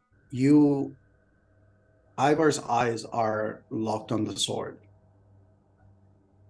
And the hand that Nesca is holding is still trying to move toward it. And you just hear Ivar just give it to me, give it to me, give it to me, give it, let me have it, let me have it. Give it to me, give it to me. Why? And he is, after you ask why, his eyes shoot at you and just give it to me. Jal starts backing up to get into the same space as the sword. Choices. And as he kind of gets there and it's still hovering in the mage hand, he just says, 10. Can I cast a spell, DM? Can you DM me? Mm-hmm. I was gonna Fine, say. I'm going to DM you as well. All the secret messages. You can do that. Oh. This is what happens when we go like, hey, like we already had like a creature below us in a magical storm almost kill us. Let's take it easy next session. Yeah. Let's go PvP next time. Because why Yeah. not? Yeah. That's how we bond. Speaking of bonding, during the short time that we've been together like 2 weeks or something now, would we have learned what languages and everything everyone speaks? Possibly. Possibly, yeah. Of Ivar, you would know that he speaks Undercommon. Whether he knows anything else than that. He knows that I speak. No, he speaks Undercommon. Cool. Nesca tries to, like, every time Ivar moves to get like a view on the sword, she wants to keep like that serpentine dance that snakes do, and like, no, you're looking at me, you're looking at me. Okay. And in Undercommon, go, you're back with us, stay with us, please explain yourself. And it's very calming. Nesca, as you say, again, trying to calm Ivar, who is staring daggers at Jal, who's standing in front of the sword. Suddenly, the room that you're in goes black. Oh no. Oh Jal, no. Suddenly, the room goes black, and you can't see anything. Not even the sword or my own mage hand? No. No, you might be able to see your mage hand. But Oh, I know. in this moment, you hear Gata's voice, Ivar. You hear it. Oh, well, that was unexpected. No, you don't. She counterspells you. Yes. Fucking Gata MVP. Suddenly the darkness in the room blinks out of existence as if it was just completely pushed away by this light that is suddenly pouring out of Gata in this moment as she counterspells the darkness. Ivar still tries to take the opportunity to just launch for the sword. Okay. I'll see. Okay. Okay. Going off of I'm going off holding of the your hand. initiative order. Yeah. So Nesca, give me a grapple check. Cool. Ivar, give me an opposed grapple. So an athletics or acrobatics or whatever. Cool. 22. 22. Dirty 20. Oh. You hold Ivar in place. Just you feel him suddenly shift his weight, and he almost yanks you off of your feet, Nesca. But you just sort of wrap, or one of your legs, almost like a judo move. Just sort of like you have his hand, and you just like, and you just yank him back, just using his own momentum against him. You in that moment though, Jal, you're like, oh, and you still have your mage hand and the sword is still there. And you see Gata just sort of like, oh, well, that was very interesting. You lot are very, very interesting. Indeed. Ivar being grabbed. 9. What he feels, he just keeps no, and he just continues to just struggle with the grapple as he hears Jal, and he just no. He's 8. barely making even words at this point. He's just feral, while trying to get to the sword. It's literally tunnel vision. Ivar, are you a little distracted by this right now? Here, how about I remove it from the equation? And Andy, no need for it as a reaction. Jal dispels his mage hand, letting the sword drop into his own hand.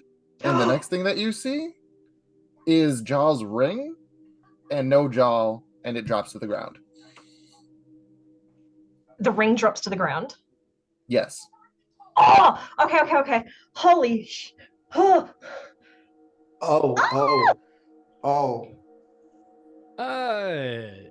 Jal, do you care to explain what you just did? As a warlock of the Genie Pact, I have a feature called Bottled Respite. As an action, you can magically vanish and enter your vessel, which remains in the space you left. The interior of the vessel is an extra dimensional space in the shape of a 20-foot radius cylinder, 20 feet high, and resembles your vessel. The interior is appointed with cushions and low tables, and in this case, an evil cursed sword. And it's a comfortable temperature. While inside, you can hear the area around your vessel as if you were in its space. You can remain inside the vessel up to a number of hours equal to twice your proficiency bonus. You exit the vessel early if you use a bonus action to leave, if you die, or if the vessel is destroyed. When you exit the vessel, you appear in the unoccupied space closest to it. Any objects left in the vessel remain there until carried out. And if the vessel is destroyed, every object stored there harmlessly appears in the unoccupied spaces closest to the vessel's former space. Oh. I have a question though. Did Jal grab the sword? It had to be on his person, so it went into his hand as he did this. So Jal would now then be inside his ring holding the sword, unfortunately. Okay. Okay. You just made a mistake. I'm gonna need to send you something. Oh my god. Go ahead, take me down, Story Weaver. Oh. I mean, technically speaking, I think it's fine. You'll probably know more than me. I think it's not what I think, but I'm not attuned to it. yeah, that's what I thought. You're not attuned. Yep. Jal, you knowing the gift that you possess given to you by your patron, you grab the sword, you touch the ring, you vanish. The ring clatters to the ground.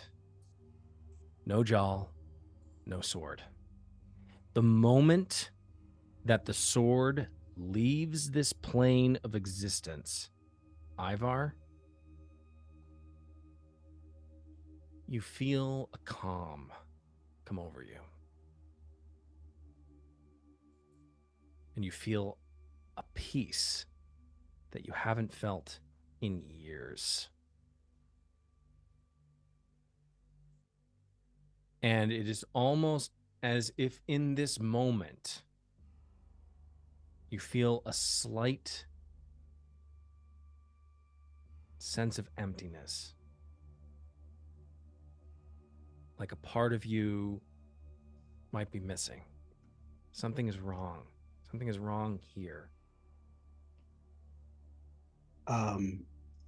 You or those who are still present see as the moment that Jal disappears, he shouts, "No!" And when it's gone, his body's frozen and he just and you see his face as tears just fall from his face.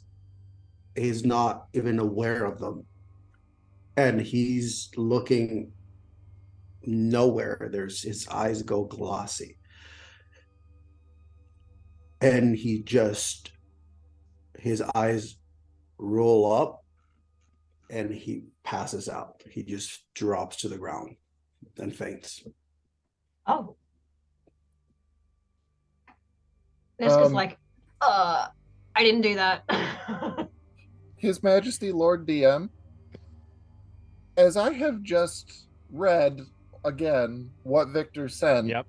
Mm-hmm. did I do that? Are you talking about the last sentence? The very last sentence? This would be Matt knowledge, not Jal knowledge. Now, technically, you didn't cast a spell. Right. So this is something I would say that doesn't necessarily apply to this current situation because you just took the sword into a different plane. All you know is that are you still holding the sword right now, Jal? If I'm thinking as Jal, unless something happened that would make him want to put it down, then no. He probably would eventually, but he in this moment would probably just like give it a look over, like what the hell is up with this thing now that I am alone with it, which is I know is a bad idea, but Jal dives headfirst into terrible situations. I am living for this session. Jal, Just loving it. I need you to give me a wisdom saving throw. No. You betcha. Wisdom save. Alrighty. That's a 22. Yes. Okay. Fully expecting to fail that. Jal, you have had some not great bright moments in your life. Uh-huh. As you enter your own little pocket dimension and you have the sword in your hand, you begin to feel a numbing cold in the sword hand, to the point where you feel actual pain, like almost that of a frostbitten limb. As you begin to lose feeling. You drop it? Okay. Yeah. The moment you drop the sword, it clatters to the ground, impacts the ground, and then hovers, blade down, hilt up, and you hear a voice. I'm going to get him back, you know. He's mine. He needs me. We need each other. He won't survive long without me. Just be a good boy. Bring him back. Give him back to me. First of all, Jal would like to insight check the sword on the whole he won't survive long without me bit, if I may. How does one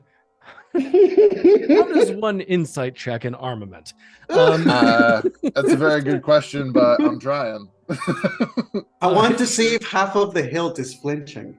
It's moving under its own power. Perhaps it does flinch a little bit. Perhaps, I have no clue. We're gonna find out though, because I'm about to roll this dice and add 3 to it.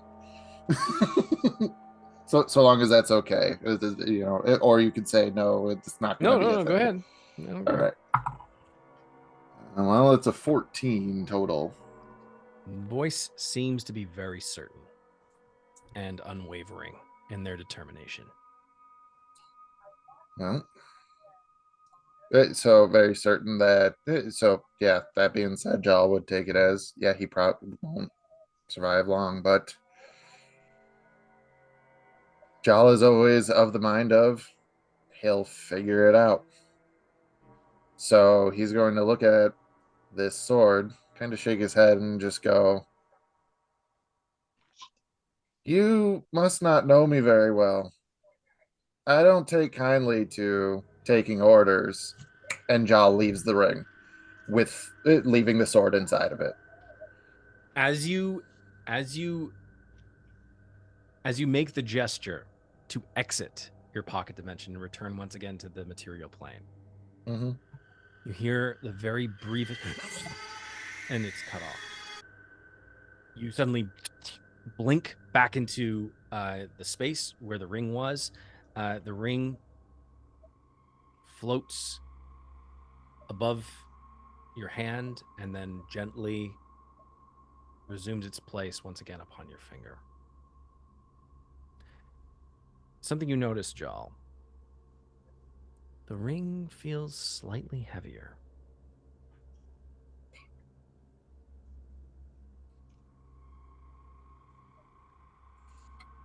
Ivar, you are fainted on the ground.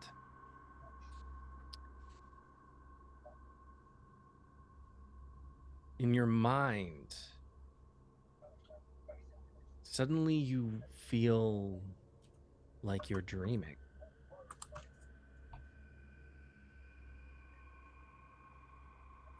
And you see a battlefield in front of you. You see so many faces of friends, men, women that you commanded, that you brought into battle. You recognize this particular part somewhere deep. We talked about the Peshium wildlands, right? Briefly. More deep within the Peshium wildlands.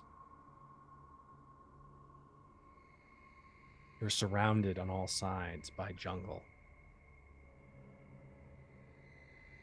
In front of you is a white light that is flickering. White tendrils of energy leaking out of this, what seems to be almost a humanoid form that is just pure light. And you recognize that this is the dream spirit that you should have inside you.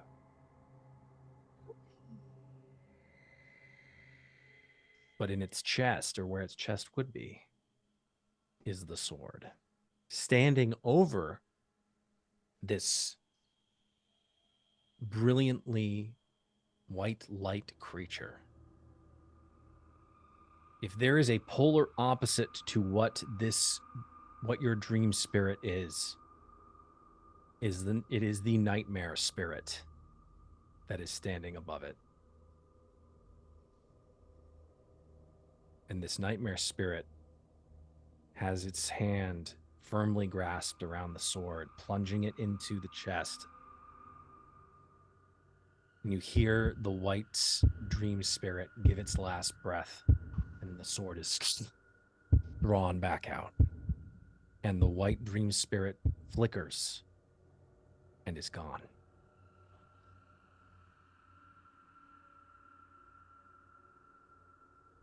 The nightmare spirit walks towards you. Your feet are transfixed to the ground. You cannot move in this moment. You are completely paralyzed. You are cognizant of what is going on in front of your eyes. And you see this nightmare spirit, this hulking visage of terror, standing in front of you, offering the sword. Come.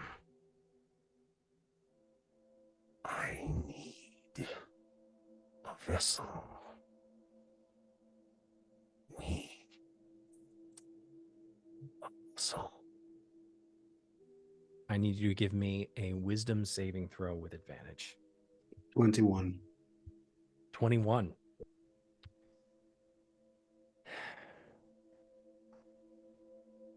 As you stand transfixed upon the ground, you see your hand stretch out to the sword, and you see your hand clasp around the hilt. But in this moment, it feels distant and far off, and suddenly you feel the echoes of the jungle and of a distant memory. And you realize that this is not real. This is, in fact, a memory. It's not, you're not here, and you remember where you were before you fainted. And you, almost as if your body is being ripped out of this reality. I need you. Can I, Go ahead. considering that I am there and I am aware now that this is a memory, and Ivar, being aware now that this is a memory and sensing everything around him and looking at his hand holding the sword, he just says, "Show me," so that he can see what he can't remember. Say on a 21. On a 21, as you feel this momentary tug, as you feel like your mind is working against this, and you are being pulled in one direction, but you want to see, and you want to remember. If there is a scene in my mind of what this might look like, it's when Gandalf defeats the Balrog on top of the mountaintop, and suddenly I drift out of time and thought and all of that moment, all of these moments, and suddenly you feel these moments, these briefest of memories, suddenly flicker into your vision, and you, Ivar, are traveling. But traveling in a way you're not fully cognizant of where you are going. And as you begin to go, you see flickers of different places, moving through the jungle, through the wetlands, through the Midney Plateau, arriving in the Kashari lowlands, traveling still, always with the voice telling you that You would not be safe at home. There is evil at home. You cannot go back. and this voice is just taunting you, but always you feel not subservient, but you feel like you are beholden to this voice in some way. But then you always you realize that you're not remembering. You're actually not remembering that this voice is happening, and this voice is commanding you to do certain things, and this voice is commanding you not to go back to the Dream Isles. Can you relate to me what your conversion experience was, or what made you begin to worship your god? Ivar began his journey all born out of justice and balance, and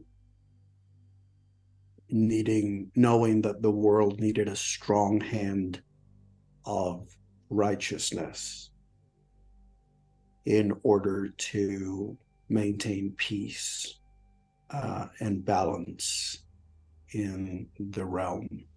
And it was that devotion and that desire to bring the light to the places of darkness that led him to seek out the darkness all around the realm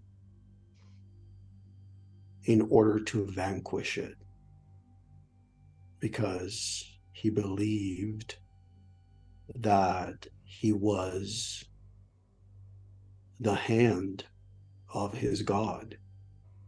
This belief, these memories of devotion you see pass before your eyes. And you see yourself traveling for what feels like years, making your way across the land, trying to mete out justice and righteousness. Ever present in your mind is the idea that you have to make up for something that you did.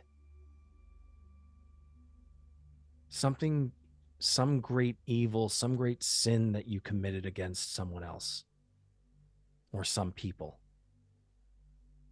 Always with this gnawing fear that you will never be good enough and that you will never be able to pay back what you did. And that is what brings you to Ashcaleen. And you see the city as you're standing atop a hillside, looking down over Scarnborough and the farmland stretching out towards the walls of the city. And you see off in the distance the crystalline, lightning-infused spire of the Temple of Talos. And you know, you've heard tales of the Starriness District being a home to many gods. And that this place, this holy place, would be the perfect place to erect a shrine. And so you enter the city. And as you pass through the gates, you wake up. Standing over you, Gata, who has your head cradled in her hands, just dabbing your brow with a damp cloth. Nesca, you are kneeling over him as well, holding Ivar's hand. Yanshu is just standing, just pacing behind Nesca. Jal, you are behind Gata, just watching everything happen. Rihanna is peeking out from the bathroom, still very wary of whatever the fuck just happened.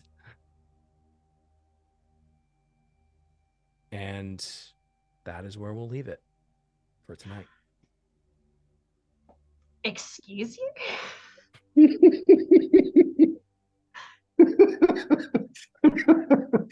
You I have questions. What can I say except you're welcome? Oh! There was one thing like I pretty much wanted to do, We'll see. and it was to do with Yonshu. Like, given that he'd touched Nesca's hands on the train, and now the fact that Nesca's holding Ivar's hands, just sort of wanted to insight that, because she doesn't even know what she's doing. I just want to insight Yonshu real quick. Sure. Yay! Well, Where's my I'll insight? say, yeah, go ahead. Where's my insight? Plus 6, 23. And we will hear what the result of that 23 is next session. You monster!